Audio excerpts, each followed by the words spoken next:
का टॉपिक हमारा क्या है, लॉज ऑफ फ्लोटेशन। हमारा जो है कोई ऑब्जेक्ट जो है किस बेसिस के आधार पर वो ऑब्जेक्ट जो है वो या सिंक करेगा या तो फ्लोट करेगा। ठीक है, तो आज उसी को हम लोग पढ़ने जा रहे हैं। तो हमने अभी केस फर्स्ट लिया है और बॉडी टू सिंक, कब बॉडी कभी डूब जाएगा या कब कोई बॉडी आपका फ्लोट करेगा। तो पहला केस में लिया है कि अगर कोई बॉडी सिंक करेगा, पानी में अगर डूब जाता है उसका क्या कंडीशन है। तो लिखा कि वेट ऑफ द बॉडी अगर जाता हो किससे, बाइंग फोर्स से। अगर ऑब्जेक्ट का वेट क्या हो, ज्यादा हो किससे, बाइंग फोर्स ज्यादा हो तो बॉडी क्या करेगा, सिंक कर जाएगा, कर जाएगा सिंक। तो केस फर्स्ट में है कि weight of the body is greater than the buoyant force. Weight का होता सिंबल W और बाइंग फोर्स का सिंबल लिया है B। तो वेट का फॉर्मूला मास इनटू mg होता है। वेट का लिखा था हमारा, weight equal to mg। m हो गया mass of the body, I to gravity हो गया। अब यहाँ पे लिखा बाइंग फोर्स, ये भी फोर्स है, इसका भी क्या मास of the liquid into gravity. ठीक है, उसके यहाँ आप देख लो मास देख लो, हमने पढ़ा डेंसिटी का लिखा होता है, डेंसिटी इक्वल होता है मास by volume, mass by volume. उसे निकालना है मास का फॉर्मूला, या दिया मास ऑफ द बॉडी, यहाँ से हमको मास निकालना है तो इधर हो जाएगा मल्टीप्लाई डेंसिटी इनटू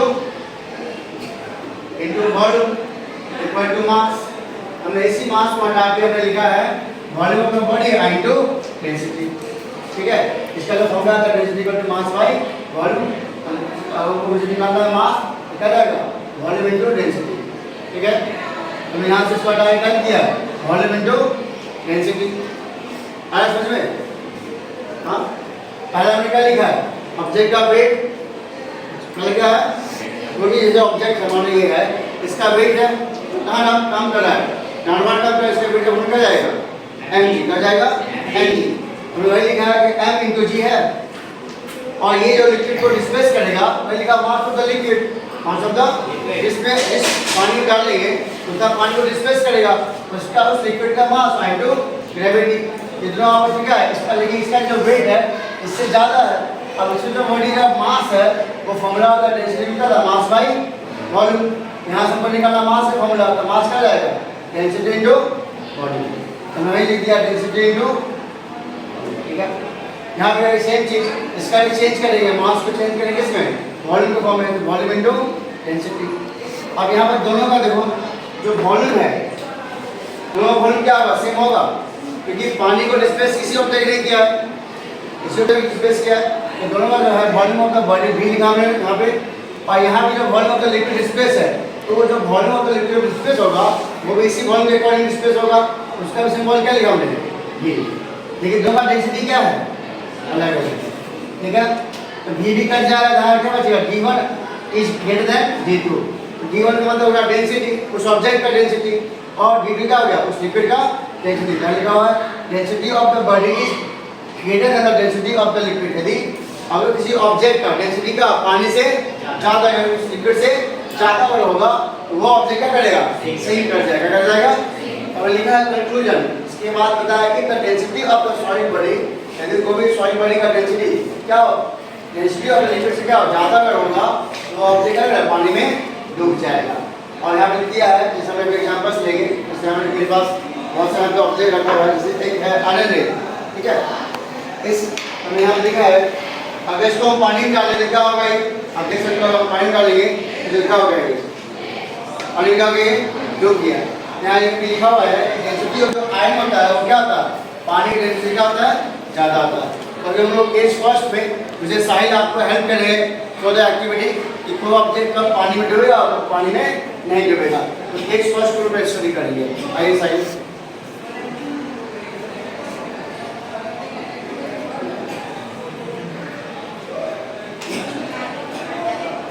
हमारे पास सबसे पहले ये आयरन नेल है, इसका डेंसिटी ज़्यादा है हमारे इस ये जो लकड़ी का टुकड़ा है उससे। तो सबसे पहले हम लोग उसको डुबा के देखेंगे। तो जिसका डेंसिटी यानी आयरन नेल का डेंसिटी ज़्यादा है इसलिए वो डूब चुका है। अब जब हम इस लकड़ी के टुकड़े को अगर इसमें डालते हैं तो ये फ्लोट करेगा। इससे हमें पता चलता है कि जिस भी ऑब्जेक्ट का डेंसिटी ज़्यादा है वो सिंक करेगा और जिसका डेंसिटी कम है वो वाटर पे फ्लोट करेगा। आपने नोटिस किया अभी कि इसे दो ऑब्जेक्ट लिया, एक क्या लिया, ये एक वुड लिया है और क्या चीज लिया था, आयरन लिया था। तो आयरन क्या पानी में डूब गया और लेकिन ये पानी में नहीं डूबा, ऐसा क्यों आप बताओ? इसका एनर्जी क्या है, ज़्यादा है, और इसकी एनर्जी क्या है, कम है। तो कोई भी ऑब्जेक्ट पानी में कब डूबेगा या पानी में कब तैरेगा, ये डिपेंड रहेगा किसके ऊपर, डेंसिटी के ऊपर। इसके ऊपर डेंसिटी के ऊपर। तो वही केस फर्स्ट में क्लियर किया है।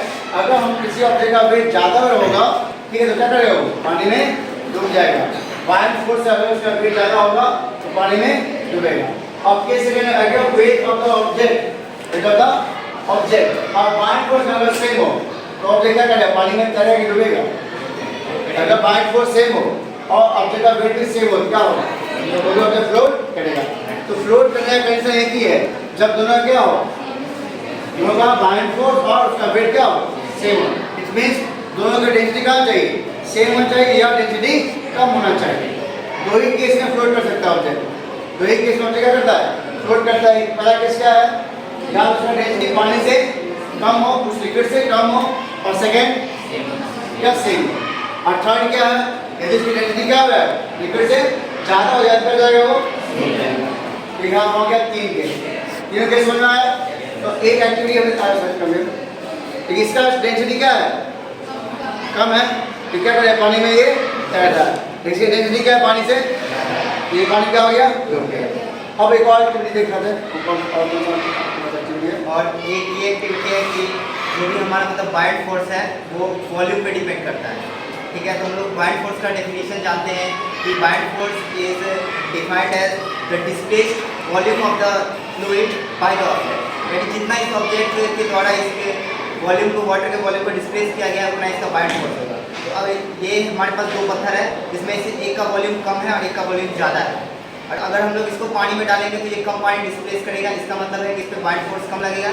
और अगर हम लोग इसको पानी में डालेंगे तो ये ज़्यादा पानी को डिस्प्लेस करेगा। साहिल ये बात कह रहा है, आपने देखा होगा कुछ दिन पहले मैंने एक्टिविटी किया था कि इसका वॉल्यूम क्या है, ज़्यादा है, इसका वॉल्यूम क्या है, कम है। तो सिंपल सी बात है, अगर हम पानी में डालेंगे तो यहाँ लिखा हुआ है कि आपका जो वॉल्यूम है वो जो ऑब्जेक्ट का जो वॉल्यूम है उतना ही पानी क्या करता है, डिस्प्लेस करता है। इसके वॉल्यूम क्या है, इसके कंपेयर में छोटा है, कम है, तो ये इतना ही पानी को अपने वॉल्यूम के इक्वल क्या करेगा, पानी को डिस्प्लेस करेगा। और डिस्प्लेस पानी इतना वेट होता है, उसी के इक्वल क्या होता है, इस पे बायन फोर्स भी लगता है। और मान लो अगर इसको डालेंगे, इसका वॉल्यूम क्या है, ज़्यादा है, अगर इसको डालेंगे पानी के अंदर, ज़्यादा पानी को डिस्प्लेस करेगा as compared to the this stone. तो उस पानी का डिस्प्लेस पानी इतना वेट होगा, उस वेट के इक्वल क्या होगा, इस पे बायन फोर्स ज़्यादा लगेगा। तो जितना ज़्यादा वॉल्यूम होगा उतना लगा उस पर बायन फोर्स लगेगा। तो अब एक्स्ट्रा एक्टिविटी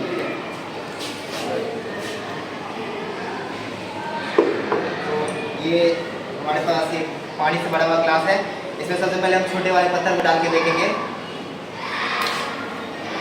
तो इस मन में आप देख सकते हैं कि लगभग इतना सा पानी आया है और इसी के बराबर इसमें बायन फोर्स लग रहा है। और अगर हम इस पत्थर को बाहर निकाल देते हैं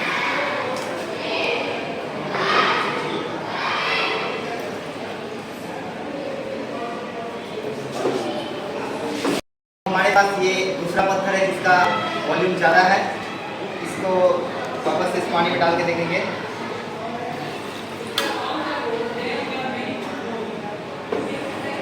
तो देखो पहले के कंपेयर में क्या है, पानी क्या है, ज़्यादा। ऐसा क्यों हुआ,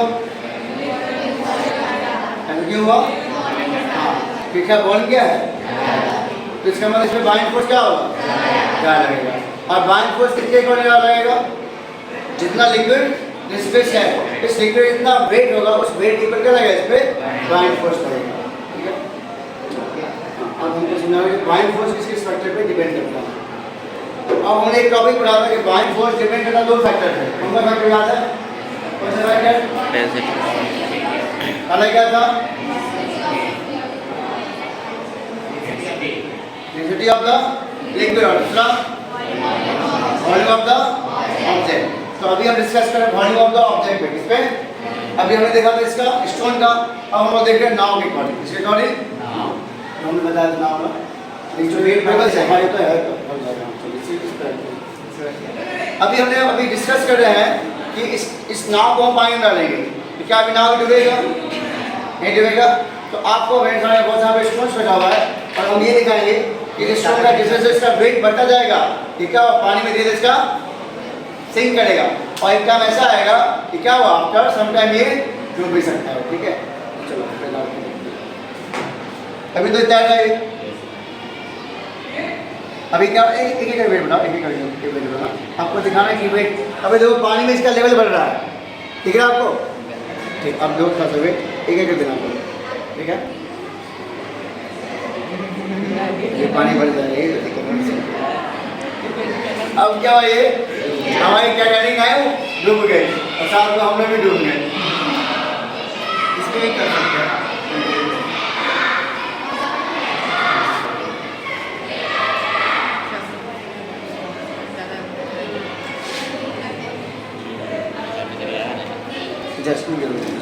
देखो अभी ये फ्लोट कर रहा है, इसका मतलब क्या है, फ्लोट क्यों कर रहा है, या उसका जो वेट है, हाँ सरफेस एरिया में क्या है, ज़्यादा है, तो सरफेस एरिया ज़्यादा होने की वजह से माइंड फोर्स कब लगेगा, ज़्यादा लगेगा, माइंड फोर्स क्या होगा, ज़्यादा लगेगा। देखिए अभी भी क्या कर रहा है, फ्लोट कर रहा है, आगे बढ़ाओ, इसका वेट अभी भी बढ़ा है, देखिए अभी भी क्या है, तैर रहा है,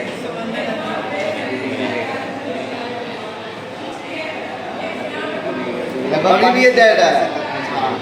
देखो इसका लेवल पानी तक पहुंच चुका है, ये बताइए क्या है, कम्प्लीटली इमर्स हो गया है पानी के अंदर, कम्प्लीटली पानी में इमर्स हो गया है, तो अभी भी ये इसको होल्ड किया है, मतलब इसका जो वेट डाउनवर्ड है, इसका वेट जो जो अपवर्ड है, अभी का इसको बैलेंस किए हुए, लेकिन जैसे इसका वेट बढ़ेगा तो क्या हुआ, ये जो केस फर्स्ट बढ़ रहा है, यदि ऑब्जेक्ट का वेट माइंड फोर्स से ज़्यादा हो जाएगा तो क्या जाएगा, ऑब्जेक्ट डूब जाएगा।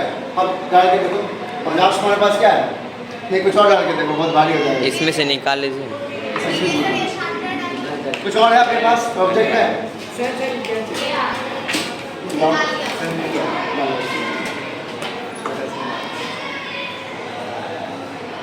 अभी होल्ड की हुई है, अभी ये होल्ड की हुई है,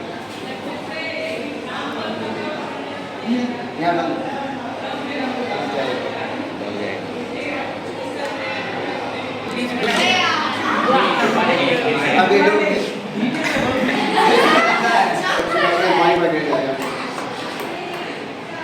तो